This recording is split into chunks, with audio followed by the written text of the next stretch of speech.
बिस्मिल्लाहिर्रहमानिर्रहीम, अस्सलामुअलैकुम। A1 TV के नेशनल न्यूज बुलेटिन से मैं हूं मोमना मकसूद। तुम भी करप्ट और तहफ्फुज देने वाले जज भी करप्ट हैं। मरियम नवाज का इमरान खान को जवाब, कहा करप्शन और एहतसाब से बचने का नाटक कर रहे हो जो अब नहीं चलेगा। तुम तो डूब रहे हो, नए सहूलतकारों को भी कहीं का नहीं छोड़ोगे। वज़ीर खारजा बिलावल भुट्टो जरदारी कहते हैं कि लार्जर बेंच नहीं बना तो मार्शल लॉ या इमरजेंसी का खतरा है। लार्जर बेंच नहीं बनता तो तारीख चीफ जस्टिस को याद रखेगी। 9 जजेस का बेंच चलते चलते 3 जजेस का रह गया। तीनों को सोचना होगा कि क्या हो रहा है। ये कोई आम मुकदमा नहीं, सुप्रीम कोर्ट का ट्रायल चल रहा है।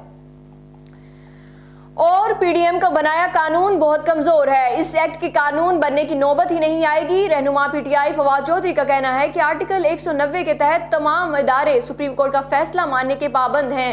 ये जो मर्जी कर लें, इनका फैसला इनके मुंह पर पड़ेगा।